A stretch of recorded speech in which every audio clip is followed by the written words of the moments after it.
लग्नानंतर होईलच प्रेमच्या आजच्या एपिसोडमध्ये आपण पाहत आहोत की मामा मामी आल्यामुळे काव्याचा आजपर्यंत दाबून धरलेला राग बाहेर आला आहे। कशा प्रकारे त्यांनी तिचं लग्न तिच्या मनाविरुद्ध गावाच्या समाजाच्या भीतीने लावून दिलेलं असतं आणि तो सगळा राग तिचा आज बाहेर पडत आहे। ती मामा मामींना म्हणते की तुम्ही समाजाचा विचार केलात आणि मला एका दावणीला बांधून टाकलं आणि तुम्ही हेही विचारलं नाहीत की तू तिथे सुखी आहेस का, तू चांगली आहेस का। या व्यतिरिक्त तुम्ही मला म्हणत आहात की बाळ कधी प्लॅन करत आहेस। हे सगळं विचारताना तुम्हाला थोडंसंही वाईट वाटलं नाही का? तुम्ही तुमच्या मुलीच्या लग्नाची पत्रिका घेऊन आलात, पण माझ्या नावाची तर पत्रिका कधी बनलीच नव्हती। तुम्ही तुमच्या मनाने माझं लग्न ठरवलं आणि 4 जणांचं आयुष्य उद्ध्वस्त केलं, माझं, पार्थचं, नंदिनीताईचं आणि जीवाचं। एकदाही हा विचार नाही केला की यामधलं कोणीतरी खुश आहे का? तुम्ही तुमच्या मर्जीने निर्णय घेतलात आणि हा निर्णय घेण्याचा अधिकार तुम्हाला कोणी दिला? तुम्ही मोठे आहात याचा अर्थ हा नाही की तुम्ही मुलांचं आयुष्य उद्ध्वस्त कराल। तुम्हाला वाटत असेल की आम्ही आनंदी आहोत, पण असं काहीही नाही आहे। तिचे आई वडील तिला शांत करण्याचा प्रयत्न करतात, पण ती त्यांना सांगते की आज मला कोणीही शांत करू नका, कारण यांनी जे केलेलं आहे त्याचवरती कोणीही काहीही एक्सप्लेनेशन नाही दिलं पाहिजे। आणि तेवढ्यातच अनिशा तिथे येते जीवाचं लेटर घेऊन। तीही काव्याला शांत करण्याचा प्रयत्न करते, परंतु आज बऱ्याच दिवसांनी काव्याचा जो राग आहे तो अनावर झालेला असतो आणि हे सगळं बोलून ती आतमध्ये निघून जाते। इकडे मामा मामी जायला निघतात, पण तिचे आई वडील थांबवतात। यावरती मामी म्हणते की असं वाटत आहे की काव्या खुश नाहीये या लग्नाने।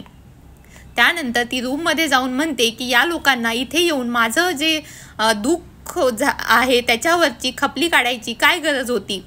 या लोकांनी त्यांचे निर्णय घेतलेले आहेत, पण आता मला माझा निर्णय घ्यायचा आहे आणि यावरती मला कोणीही अडवू शकणार नाही। आणि ती ॲडव्होकेटला फोन करण्याचा विचार करते आणि डायव्होर्ससाठी पार्थला देण्यासाठी ती फोन करते, परंतु ते ॲडव्होकेट पार्थच्याच घरी असतात, कारण त्यांचं जो ऑफिसचं इंटेरियरचं काम असतं त्यासाठी ते त्यांना भेटत असतात। इकडे अनिशा येऊन काव्याला शांत करण्याचा प्रयत्न करते आणि म्हणते की तू बाहेरही खूप काही बोलली आहेस मामा मामीला आणि आताही तुझा खूप जास्त राग येतोय, तू कुणाला फोन करत आहेस? कारण तिला वाटत असतं की तिने जीवाला फोन केलेला आहे।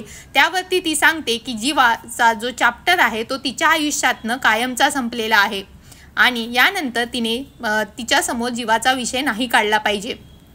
यावरनं अनिशाला समजतं की हिने जीवाला पूर्णपणे खूप रागामध्ये विसरून टाकायचा प्रयत्न केलेला आहे।